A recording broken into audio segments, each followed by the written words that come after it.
Welcome back to Thimbleberry U. I am John J. Gage, joined by Amy Wallace from Thimbleberry Financial. Amy, it's always good to be with you. Jag, it's always fun to be talking to you. Now, we got a fun topic today, and that is talking to your spouse about money. Maybe it's fun for some, maybe not for others, but why is this so hard, Amy?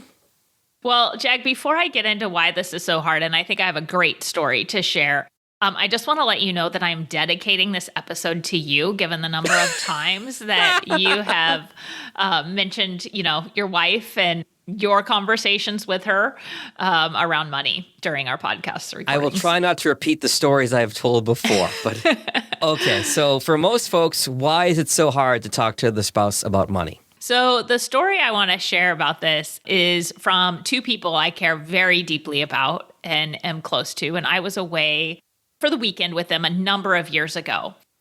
The husband said to me, why don't we run this question by Amy, given that she's a financial advisor? Mm-hmm. And the wife said, really, we're going to put her in the position to have to settle this? And wasn't very pleased with her husband about it. And he went on to say yes and started to explain to me. He said, look, I'm in charge of the investments and she's in charge of paying the bills. Mm-hmm. And being in charge of the investments, I want her to contribute to her 401k at least up to the match. Sure. Okay. He said, but she won't do it. She just won't do it. And isn't that wrong? And don't you agree with me? Oh boy, that must have been a really fun place for you to be. Well, she jumped in and said, that's not the whole story. She said, I would love to contribute to my 401k up to the match, but I pay all the bills. And the only way I can make that work after we've done all our saving with what's left in the account each month is if I don't contribute to the 401k. Mm-hmm. And in this, she happened to mention that, it's after our income comes in, which includes your retirement plan contribution. It includes the money that you have set up as an automatic transfer into our other investments. Mm-hmm.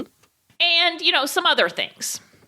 And they're looking at each other with this look of disdain over how long this conversation has been going on. And I think for her that I was also involved at this point. Yeah. Well, what she said that neither of them could hear was after the money comes out for our other investments. And I asked about that. And she said, yes, set up an automatic transfer so money's coming out. And I said, well, husband, is it more important to you that she contribute to the 401k up to the match than do these other investments? And he said, well, yeah, I guess so. Aha. And I said, well, that's how you fix this. You need to reduce that because you've made that too big for her to be able to pay the bills. And for her to have control, she has to be able to do this. Did you bill them $100 an hour or more for the therapy, or? Not at all. It was a fun conversation, very eye-opening for me. This is a number of years ago. I'm going to guess probably 12 years ago or so that I had that conversation. Mm-hmm. And keep in mind, I've been doing this for about 18. And what I loved about that is that, one, it was settled for them, and that I could help. But two, that it just was such a great example of how two people can be in a position of wanting the same thing. They both wanted the financial security of having their bills paid consistently and on time. And these folks had plenty of money and making sure their financial future is secured with their investments. And from where they were standing, neither one could hear the other one. And that is why I think this topic is so hard. And I don't pretend to be a marriage counselor. I'm clearly not. I'm a financial advisor. And part-time marriage counselor, it seems. There are moments where Yes. we have to discuss this type of thing. And my husband and I, it's the same thing. We will have conversations where we just miss each other. And I sometimes have to step out of that and say, let me put on my advisor hat, Yeah. To see how I can help with this versus the wife hat. So we all approach things with our own experiences. And we don't know what's ingrained in us because it's how we were raised and what our experiences are all the time. Like, I'm not always aware of that for myself. Sure. And if I'm not aware of it for myself, how can I be aware of it for my spouse?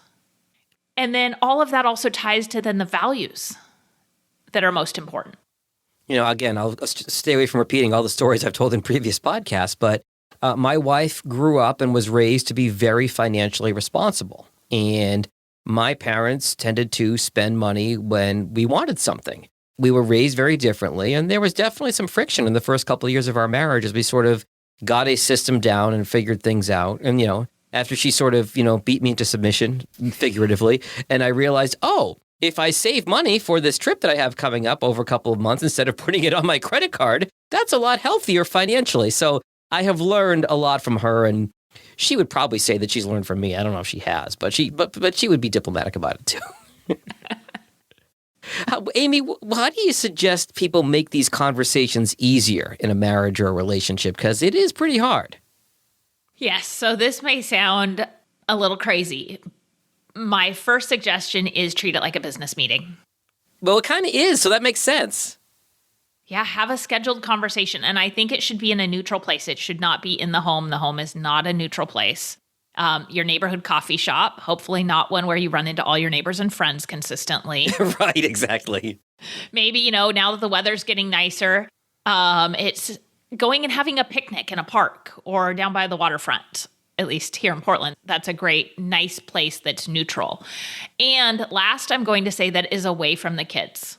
There's nothing that makes a conversation harder than being with the kids. Nothing. Yeah. Schedule some time, put it on your calendar, go somewhere that is not the home, that has all the emotions tied to those surroundings, and have that conversation, and hopefully at a reasonable decibel level. Yes. So I think these kinds of conversations, it depends on what level of conversation you're at. Mm-hmm. If maybe it's you're looking at where are we spending, how did we do last month, what are we doing this next month? People have different views on this, and I don't think there's one right way. It's about what's going to actually help you accomplish it based on who you are. Mm-hmm. I think once a month is great for that. My husband and I actually have weekly meetings. One night a week, we have a meeting. And it isn't money. Money might come up in that meeting, but we use it to air all of our grievances from the week. You have Festivus every single week, Amy. No, so we don't nitpick at each other during the week. And also to really be able to say thank you and what we appreciate. And when we do them really consistently, it's a lot more of the thank yous and here's what I appreciate. And then planning. So I think that's just a great way. It takes the fear out of it, right? When someone says, hey, we need to talk about something, it instantly brings up emotions. It's like being called into the principal's office. Exactly. It's like, hey, we need to talk later. Oh God, what have I done wrong? What is it? What's it going to be? What's wrong? Yeah, and the stories we start telling ourselves are crazy when it might be that they just really want to say, hey, here's what's going on, and I thank you so much for giving your attention and helping me, right? Yeah. But that's not what our minds do. So that's why I think having a scheduled time to talk about these things keeps both people on a more neutral playing field and more approachable. Any marriage counselor will tell you that it's important to schedule a date night, especially when you have kids and schedules get crazy. Like, carve out some time, whether it's even if sitting on the couch and watching a movie or just doing something together. And I like this idea of a meeting to talk about things that come up because, if you kick the can down the road because you're so busy and can't have these conversations, if you're frustrated by something, that's just going to fester until you can actually have a conversation about it. Absolutely. Although I do think we should make it clear to the listeners that it is not recommended to combine these conversations with date night. The date night goes south real fast. No, but yeah, you make a really good point there that yes, have your date night, but also have your, like you said, quote unquote business meeting here, because that's going to be very important as well. Yeah. So another thing to do is to think about and know your why on important topics before you meet, and just in general, and be aware of that. So it's really being intentional, being self-aware. So why this is important is that if you don't know, you can't explain it to your spouse or your partner. Yes. So for example, gifts are one that's hard for my husband and I. Ditto. We didn't have lavish gifts when I was little. His family, that was much more the norm.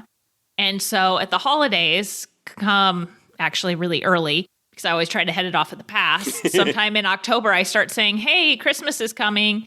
Let's go really mild this year. And we always agree to it. And then at the last minute, a whole bunch of extra things get added on. And then I'm appalled that our living room, which is quite large, is half filled with presents. But that comes from our backgrounds. Like, my mom showed love by always making us something for Christmas. Yeah. Okay. Every year, I had something handmade. And that was what she put her heart and energy into. And I still have most of those things. Yeah. And for your husband, it's more about buying you things as opposed to making things, I'd imagine. And for my husband, it's more about how many things do you have to open, no matter how big they are. And how much joy are they going to bring you? Which is great. Like, that's a whole side that I really appreciate because I am not a big gift giver. Mm-hmm. And he spoils me rotten with that. But at the same time, it makes me feel guilty. And I have a hard time when it comes to that time of year about how much money I know we're spending. Yeah. That is like looking in a mirror for me because I tend to be the shower my wife with gifts. And she's like, you know, what do you want? Like, she's also hard to shop for. So I'll like just go over the top. Like, you know, I found out that she liked sloths. So I bought her a stuffed sloth. Like, I didn't need that. I'm like, I just thought I'd be thoughtful. So there really does come from your background and how you grew up and what your values are. And then having conversations about maybe sometimes finding that middle ground. So I hear you there. Yep. Marital therapists use a system that is tied to what we're talking about called the family systems theory. Mm-hmm. And if you think about this concentric ring of circles, yeah. Okay, the middle circle is your family. And so you and your partner, right? Mm-hmm. Then maybe that gets a little bit bigger if you have kids. Yeah. And so there can be a circle that just has one kid. But let's say you have three. You have another circle that has all three. Mm-hmm. You have another circle that has the combination of twos. You know, so there's all these circles. And then you add on each of your parents and your siblings. Mm-hmm. And all of those things are shaping this. So to have a conversation and to really know why things are a certain way, why they feel the way they do, why the values are where they are, marriage therapists will use this system, this family systems theory, to help people be able to explain it. And when I was introduced to that, it really opened my eyes to say there is a lot more that feeds into this that we just don't think about generally. Got it. So these are good things to think about heading into the meeting, but what happens during the meeting when you're actually sitting down and having the conversation? Well, you don't want to yell at each other. Yes. So first of all, I'm going to say you want to find some common ground. Mm-hmm. So maybe two people don't agree on how much of their children's education they should fund. But maybe they can agree and likely do agree that they want to raise independent, financially responsible children. Sure. So if you start there with what you agree on, then you can start to work backwards to say, what does that look like? What supports that? What doesn't support that? Or what are you not sure if it supports? So then you can have conversations around how to massage some of those things. Mm-hmm. It's acknowledging mistakes. We've all made them. Yeah. You know, and so, you know, when I jump to conclusions, I need to acknowledge that. Or when I'm blaming, well, since I just said acknowledging blaming, it's avoiding all or nothing statements and blame. That black and white, you got to find the gray. Yep, you absolutely do. It's also acknowledging that there's stress and anxiety that comes with these conversations. Having a little bit of empathy. Yep, absolutely. And stress and anxiety are interesting. A lot of times we just group them together, right? But stress is from an outside force and anxiety comes from within. That's a really good point. And so if you can acknowledge which one it is, if it's stress, then what can you do to get rid of those outside forces? And if it's anxiety, what can you do to reword, reframe how you're thinking about the issue? Mm-hmm. And then I think here, because we're talking about spouses and partners having this conversation, it's listen. And it's listening not just with your ears or listening to answer, but it's listening with your heart. Yeah, I think that's really important. The old phrase is that we were given 2 ears and 1 mouth for a reason. So listen, but especially if it's somebody that you have a relationship with and you care deeply about like a partner, listen and listen with empathy. That's a really good piece of advice. So, Amy, that's sort of a good groundwork and framework for this conversation. Are there any specific questions that we could use to start the conversation with the partner? I think there are. One of the ones that comes to mind, there's two versions of this, but the first one is, what are your best hopes for yourself financially? Mm-hmm. The second one is, what are your best hopes for us and our family financially? Okay. And I think that's important because even though as a couple you're hopefully working towards joint goals, each person is also independent. Yeah. And it's important to recognize that, and that you don't have to be on the same page about everything. Mm-hmm. It's also that one spouse may not want to speak up about what they want individually. That's hard sometimes. I've seen that. Yeah. Another one is, what are your biggest financial fears? Mm-hmm. This one now you have to be ready to hear the answer without being defensive. Yeah. And that is, what makes you uncomfortable about our current financial situation? So, if my husband and I were to have that conversation, and I didn't talk to him about the fact we were talking about this today, so he might get a surprise when he listens to it. But the thing that I would probably say there is, we eat out too much. Yeah. And I don't like what we end up spending on eating out or the Starbucks runs.